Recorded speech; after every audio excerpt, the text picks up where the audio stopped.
Bienvenidos. Nos encontramos en esta ocasión con el doctor Pablo Andrade. Él es profesor del área de Estudios Sociales y Globales de la Universidad Andina Simón Bolívar. Pablo es coordinador del programa de doctorado en Estudios Latinoamericanos de la Universidad Andina. Es PhD en Pensamiento Social y Político de la Universidad de York en Toronto. Él ha acabado de publicar un libro que se llama Políticas de Industrialización Selectiva y Nuevo Modelo de Desarrollo. Con él vamos a hablar precisamente sobre esta publicación. Bienvenido, Pablo. Gracias. Pablo, ¿cómo se articula la política de industrialización selectiva dentro del nuevo modelo de desarrollo planteado por Alianza País?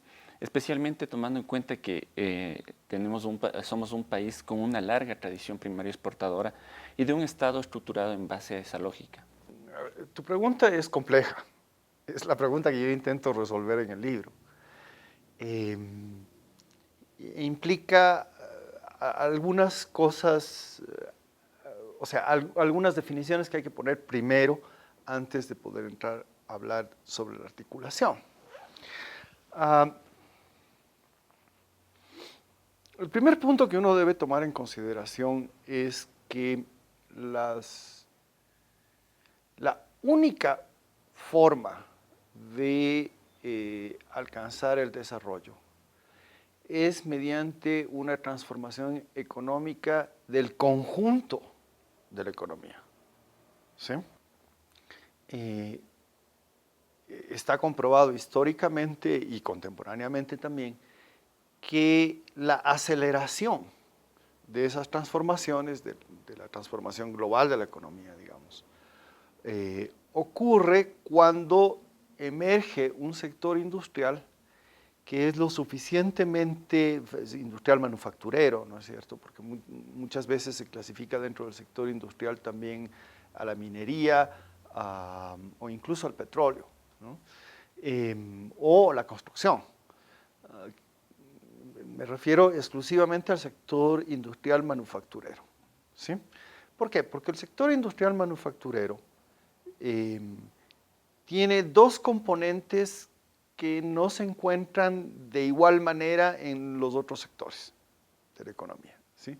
El uno es la enorme capacidad que tiene el sector industrial manufacturero para crear y absorber tecnología, ¿sí? Y por lo tanto para crear lo que en economía del desarrollo se conoce desde los años 70 como encadenamientos, ¿sí? Hay dos tipos de encadenamientos. Hay encadenamientos hacia afuera y encadenamientos hacia adentro.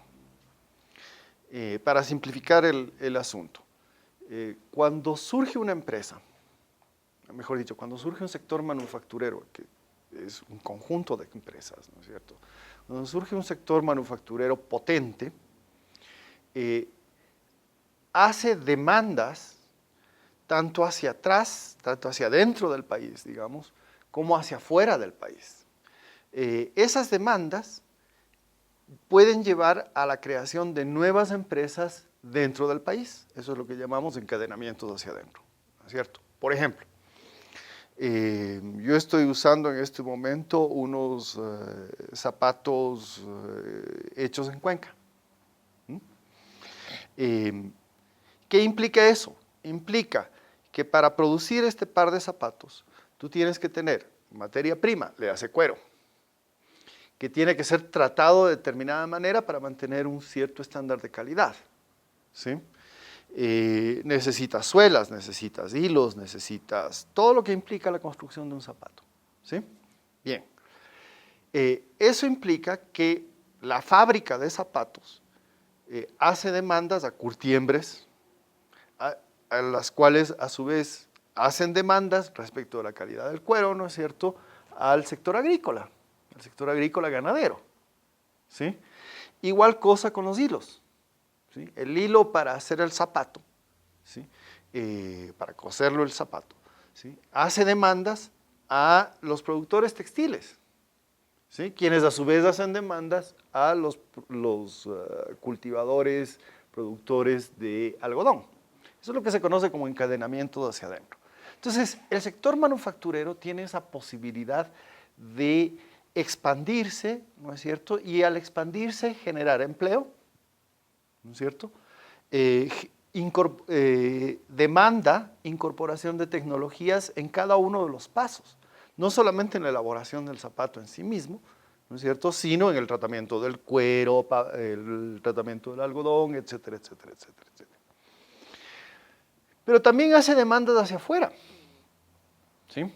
Por ejemplo, en el país, actualmente, la producción de suelas externas, ¿sí?, y tacos, es, digamos, está relativamente bien, se satisface, más o menos se puede hacer con relativa facilidad y se han mejorado los estándares de calidad de la producción de cada una de estas cosas, ¿sí?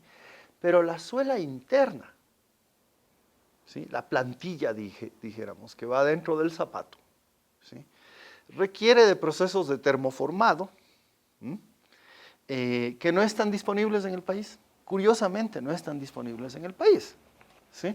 Entonces, la fábrica que arma el zapato, digamos, tiene que importar esas plantillas termoformadas del exterior.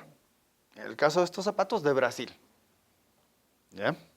Plantillas termoformadas con la calidad que se necesita, con el diseño computacional que implica hacer eso para que quede anatómicamente correcta, digamos, no las hacen en el país, las hacen en Brasil, ¿sí? Entonces se importan las plantillas de Brasil, con lo cual se crea un encadenamiento externo, ¿verdad? Digamos que ese encadenamiento externo tendría que ser más o menos limitado en el tiempo. ¿Por qué? Porque si la demanda de zapatos es lo suficientemente alta, sea en el mercado doméstico o sea en el mercado externo, luego voy a hablar del mercado externo, tendrían que crearse esas plantas o incorporarse esa tecnología de termoformado en las plantas ya existentes, ¿sí? Lo cual implica inversiones de capital, o sea, implica comprar las máquinas que hacen eso o desarrollar la tecnología nacionalmente, ¿sí? Imaginémonos que se desarrolla, que alguien descubre la forma de construir las máquinas para hacer el termoformado, incorporar toda esta tecnología, etcétera, etcétera, etcétera. Entonces, deciden avanzar en esa línea, en crear esa sección de termoformado, esta empresa de termoformado, ¿no es cierto? Bien, eso requiere mano de obra capacitada, ¿sí?, en procesos computacionales, en ingeniería, etcétera, etcétera, etcétera, etcétera. Eso a su vez tiene un impacto sobre la economía nacional, ¿sí? ¿Por qué? Porque ingenieros que ahora no tienen trabajo, ¿sí?, van a tener trabajo en esta nueva planta, ¿sí? Entonces, si ves, el complejo manufacturero tiene un impacto muy rápido sobre la economía, ¿sí? Ahora, ahí hay un problema. Este par de zapatos tienen un precio de mercado muy superior a los zapatos producidos por, digamos, Bata en Perú, ¿sí?, o North Star en Colombia. Entonces, este par de zapatos tiene un precio igual a un zapato importado de alta calidad italiano. Ahí entra la labor del gobierno, una primera labor del gobierno, si prefieres del Estado, ¿sí?, que es, dado que los precios de producción nacionales son más altos que los internacionales, hay que crear barreras, ¿no es cierto?, que impidan o disminuyan el flujo de importación de los competidores internacionales, hasta que esta industria haya bajado, haya ganado la suficiente experiencia, ¿no es cierto?, haya incorporado todos los elementos, dependa menos de componentes importados internacionalmente, o si tuviéramos la posibilidad, que en Ecuador no tenemos, ¿no es cierto?, por la dolarización, o de encontrar algún mecanismo que permita encarecer las importaciones. Pero también implica inversiones en infraestructura, porque para que los bienes circulen en un país o alcancen puertos para la exportación, ¿no es cierto? Necesitas, bueno, infraestructura para puertos, aeropuertos, caminos, electricidad y otras formas de energía, ¿sí? Etcétera, etcétera, etcétera, etcétera. Es decir, el papel del Estado es clave en lograr la transformación económica que se necesita. Y lo mismo tiene que estar sucediendo simultáneamente, aunque no hablo de eso en mi libro, ¿sí? En el sector agrícola, en el sector de servicios, incluso en el sector de exportación de recursos naturales. Todo esto implica un conjunto de demandas para el Estado. Es decir, el Estado no solamente tiene que invertir fuera de él, dijéramos, si vamos a utilizar esta metáfora que no es del todo adecuada, ¿sí? También tiene que invertir dentro de él, ¿sí? ¿En qué? Básicamente en dos cosas, y ese es el tema fundamental de mi libro. Tiene que invertir en mejorar las capacidades propias del Estado para coordinar las distintas políticas. ¿Por qué? Porque sin coordinación es imposible que una estrategia de industrialización tenga éxito. Está comprobadísimo. Es la historia de la industrialización en el mundo, ¿sí? Desde el siglo XIX para acá. Tiene además que invertir en lo que yo llamo capacidad burocrática, ¿sí?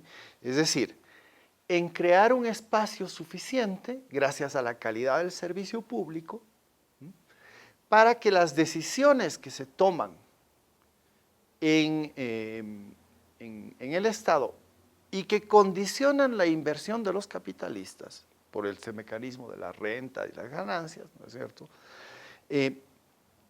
se haga de tal manera que las rentas que obtienen los capitalistas, ¿sí?, se inviertan, ¿sí?, o sea, vuelvan a invertir en mejorar la manufactura y no sean usadas en actividades que son, digamos, desde un punto de vista de eficiencia económica,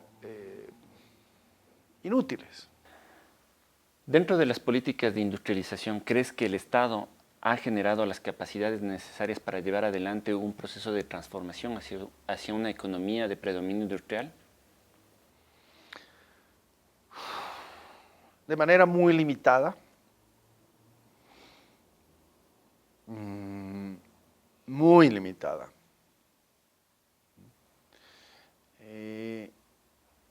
Tanto que el componente manufacturado en nuestras exportaciones es muy reducido, ¿no es cierto? Y eso se nota ahora claramente, ¿sí?, cuando enfrentamos una crisis en el sector externo, es decir, bajaron los precios del petróleo, ¿no es cierto? Y si bien ha habido, esto lo veía hace unas 2 semanas, el diario El Telégrafo publicó esta información basado en fuentes oficiales, ¿no es cierto? Y si bien las exportaciones manufacturadas y de otro tipo de exportaciones han suplido algo de eso. Por ejemplo, el 60% de lo que estamos exportando en este momento son exportaciones no petroleras, ¿sí?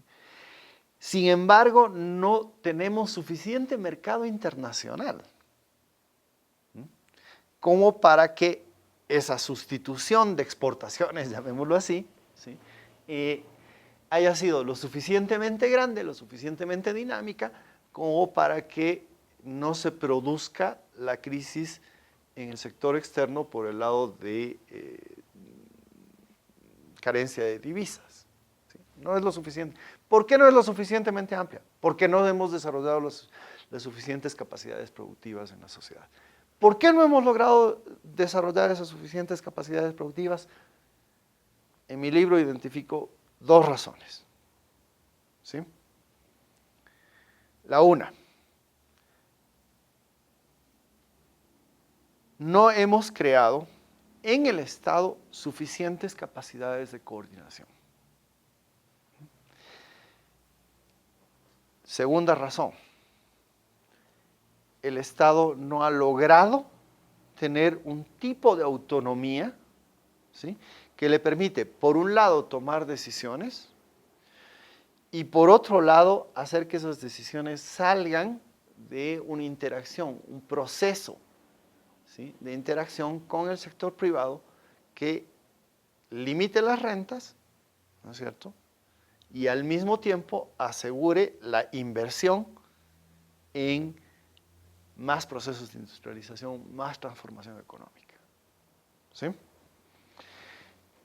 ¿Por qué ocurre esto?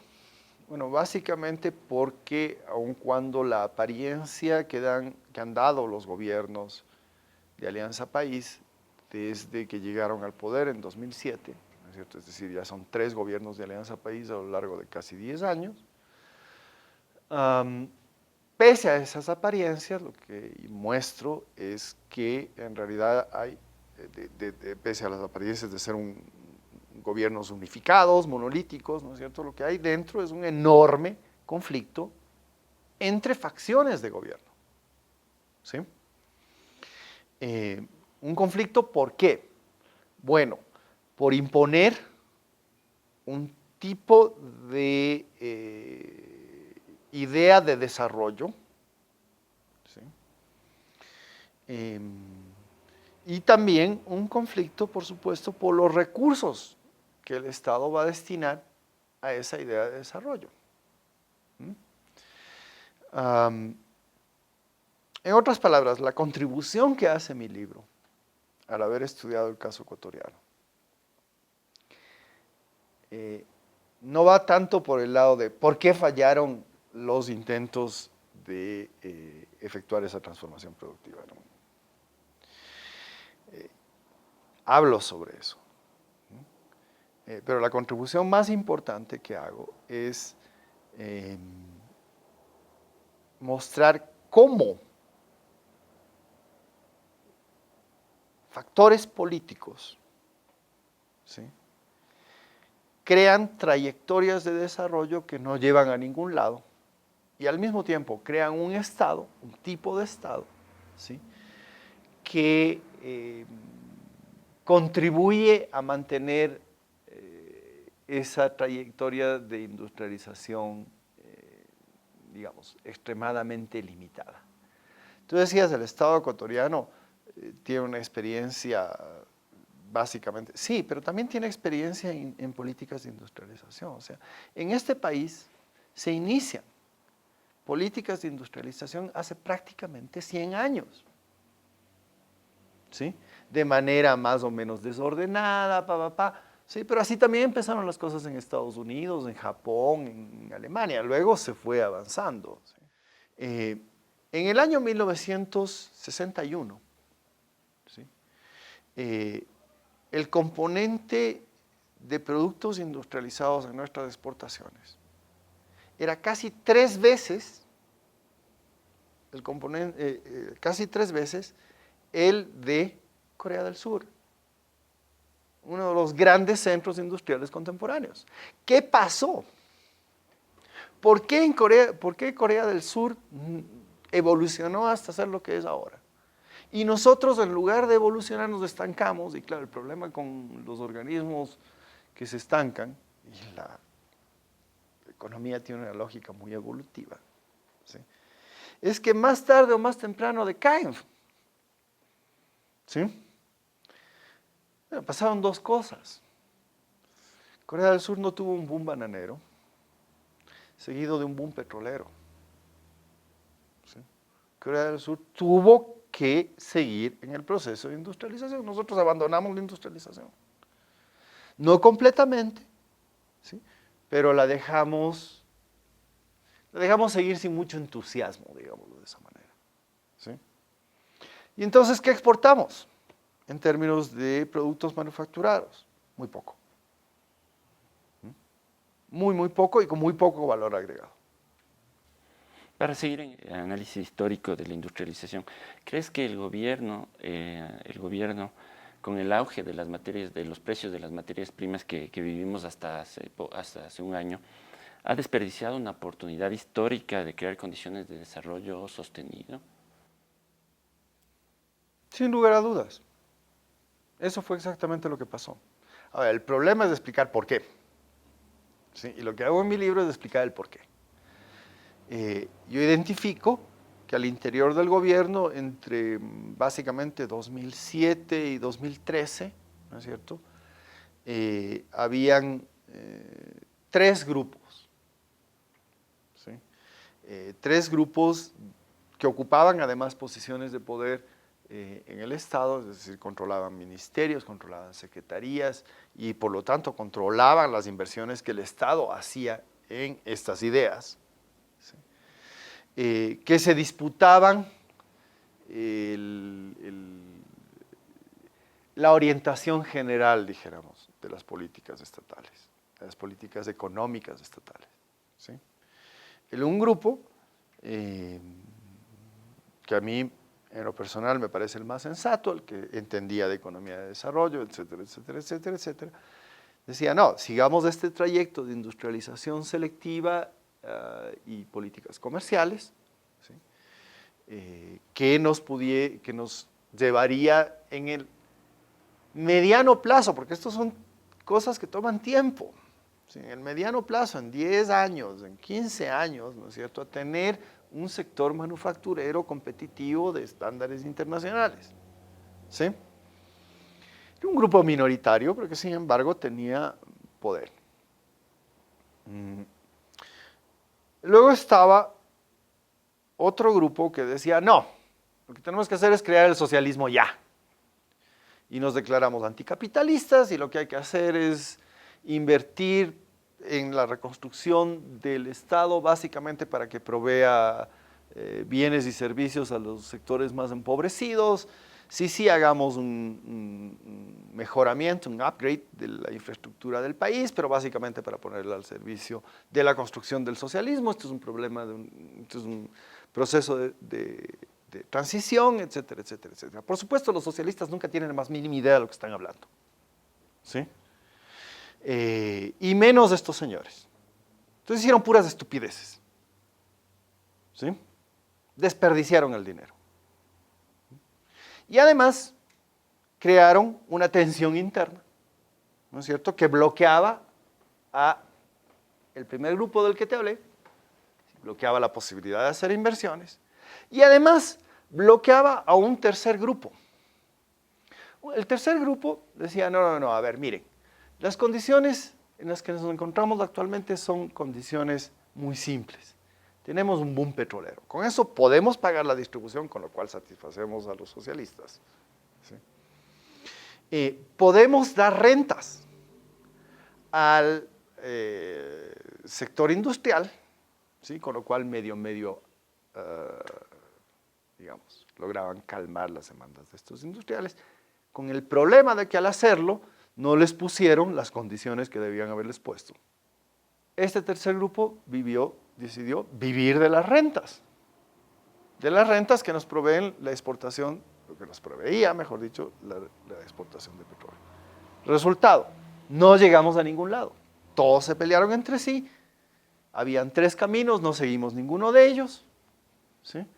En 2013, cuando se produjo la elección del tercer gobierno de Alianza País, por tensiones internas dentro de esta coalición, se depuró algo del sector socialista, quedaron un poquito más debilitados, ¿no es cierto?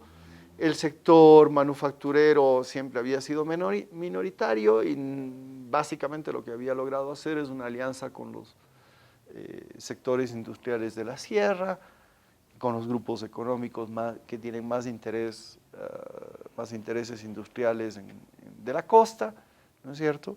Y el sector dominante se convirtió en el sector rentista.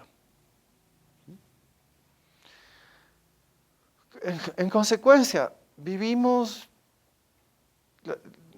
desde en 2013, 2014, 2015 y ahora, ¿no es cierto? Vivimos básicamente del hecho de ser vagos. En términos económicos hemos sido unos vagos a tiempo completo. ¿Sí?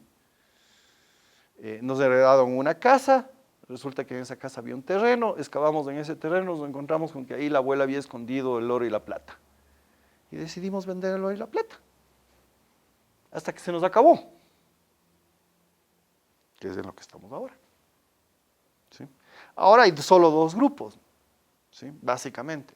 El uno que se organiza en torno a solo un componente de la estrategia de industrialización, digamos, para el siglo XXI, ¿sí? Que es incorporar y mejorar la tecnología, ¿no es cierto? Es decir, hacer una economía basada en el conocimiento, ¿sí? Y que invierte toneladas y toneladas de dinero, ha invertido toneladas y toneladas de dinero en proyectos que no llevan a ningún lado. La ciudad del conocimiento, las universidades del Estado, no sirven para nada. ¿Sí? No han logrado producir un elemento que sirva para la industrialización del país, ni uno. ¿Sí? Y el otro sector, ¿sí? Que sí ha invertido toneladas y toneladas de dinero, una vez más, mucho más que el otro, ¿sí? En lo que ellos llaman cambio de matriz productiva, que en realidad es básicamente tener fuentes de energía eléctrica más o menos, digamos, no tradicionales, ¿sí? Mejorar puertos, mejorar aeropuertos, y obras de infraestructura en comunicación, que sí, todo eso sirve, o mejor dicho, potencialmente podría servir, pero ¿en qué industrias? ¿Sí? Igual se podría decir de estas otras inversiones en sociedad del conocimiento, ¿no es cierto? Ya, perfecto, somos muy buenos creando conocimiento, pero ¿dónde lo estamos aplicando? ¿En qué industrias? ¿Y cómo eso nos sirve para... Entonces, el resultado final en términos de Estado, que es lo que a mí más me importa, ¿sí? En términos de Estado es bastante malo, ¿sí? Porque no hay capacidades de coordinación interna,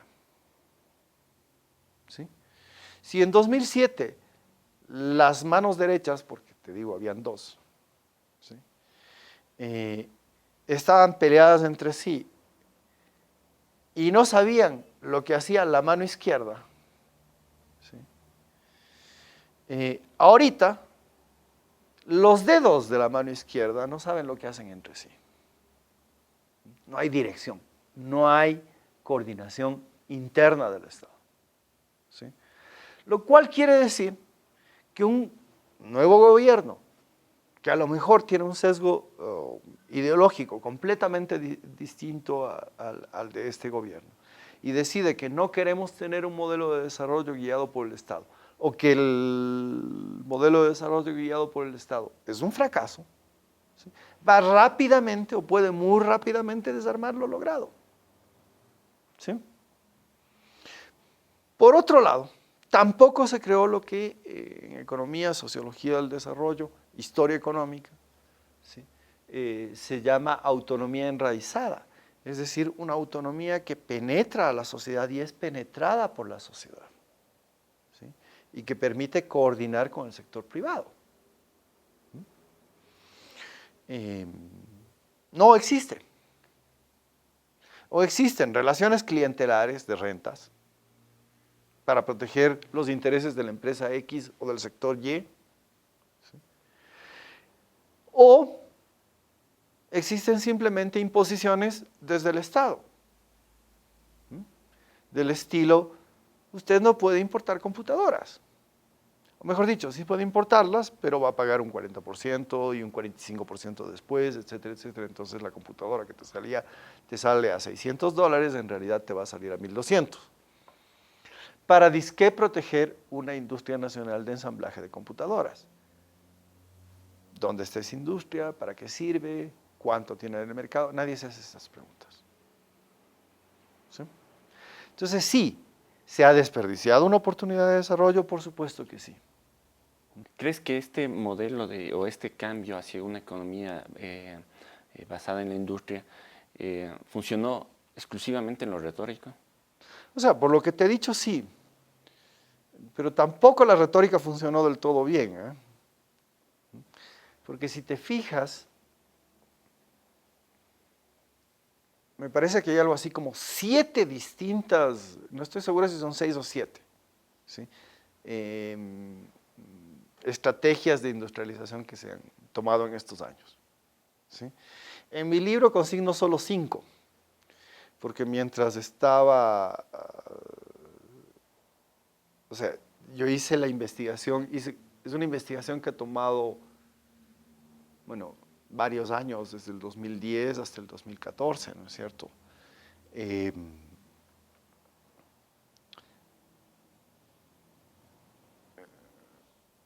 Entre 2010 y 2014 hubieron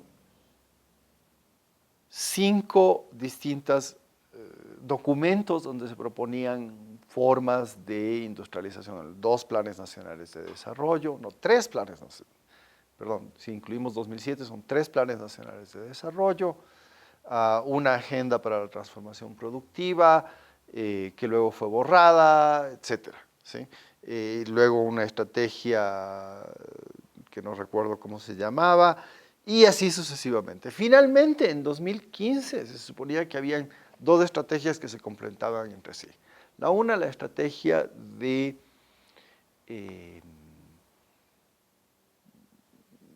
impulso de la sociedad del conocimiento y cambio del Estado, ¿sí? Y otra estrategia que se conoce popularmente como cambio de la matriz productiva, ¿no es cierto?, que incluía una serie de políticas industriales que debían complementarse y coordinarse con esta otra estrategia. Cuando yo estaba escribiendo el libro, ¿no es cierto?, porque el libro sale, ¿cuándo salió? En octubre de 2015. Cuando yo estaba escribiendo el libro, lo estaba escribiendo a inicios de 2014, porque yo aproveché mi año sabático para escribir el libro, ¿no es cierto? Y lo terminé a mediados del 2014.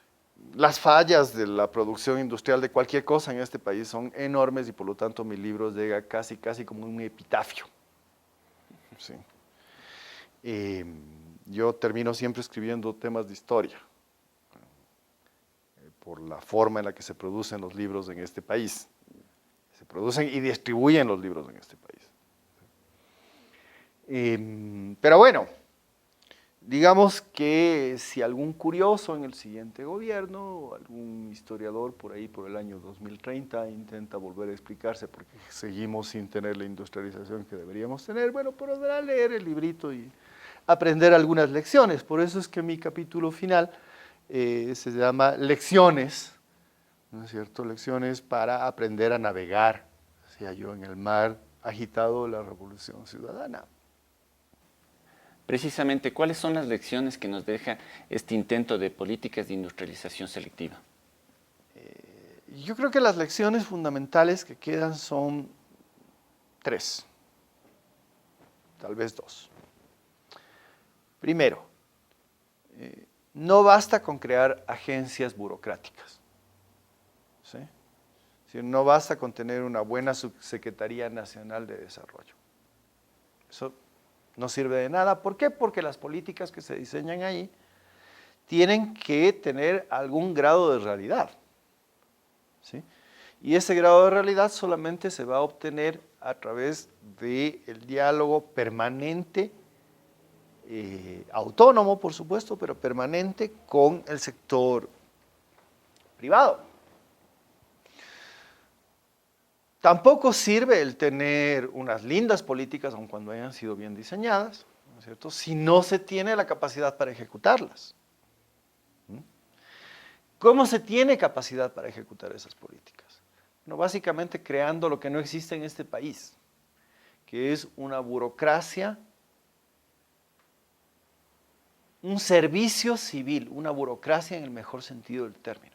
Es decir, un servicio civil que pueda reclutar a personas con alto nivel de calificación, ¿sí? Y para mí alto nivel de calificación ya significa el haber pasado por lo menos la universidad, el pregrado, ¿sí? Y que una vez reclutados puedan tener la posibilidad de saber que de aquí a 20, 25 años, ¿sí?, pueden estar en el cargo de subsecretario sin ningún problema, pero no por sus conexiones políticas, no por su lealtad política, ¿sí?, sino porque hay exámenes, hay procesos de evaluación, hay una carrera previsible, ¿sí? Eso no tenemos, ¿sí? Y si no logramos tener eso, nunca, jamás vamos a poder aplicar políticas de desarrollo, por muy sensatas que sean, ¿sí? Porque todo es la lealtad al jefe. En mi libro, ¿sí?, muestro lo dramático de esa ausencia de servicio civil. Entonces, yo creo que esa es una segunda lección. Una tercera lección es paciencia. Es decir, no podemos adoptar una estrategia de desarrollo que la vamos a abandonar en 3 meses, ¿sí?, sin ninguna evaluación, sin ningún ajuste real de saber si está funcionando o no está funcionando, ¿sí? No podemos. Es decir, desarrollar una industria, lo poco que tenemos en industrialización nos ha tomado casi 100 años en desarrollar, ¿sí? ¿Podríamos acortar el tiempo? Sí, pero no tanto. Es decir, podríamos reducir el tiempo de 100 años a 15, que son montones, ¿sí? Pero igual necesitamos 15 años de paciencia, ¿sí? Y 15 años de paciencia significa tener esa posibilidad de ejercer esa paciencia, ¿sí?, no a través de un gobierno, sino de varios gobiernos, que fue el caso, que ha sido el caso en el mundo. Ningún país se industrializa de la noche a la mañana. Y por supuesto eso significa que los ciudadanos también tenemos que aprender a, digamos, manejar los costos de esa industrialización. Pero también hacer presión porque esos costos sean los menores posibles y que además se introduzcan los correctivos cuando es necesario introducirlos. Muy bien, recomendamos la lectura entonces de la investigación de Pablo, que está en este libro, Políticas de Industrialización Selectiva y Nuevo Modelo de Desarrollo, que es editado por la Universidad Andina Simón Bolívar y la Corporación Editora Nacional. Te agradecemos mucho, Pablo, por tu aporte en esta entrevista. Gracias, gracias, ha sido un placer.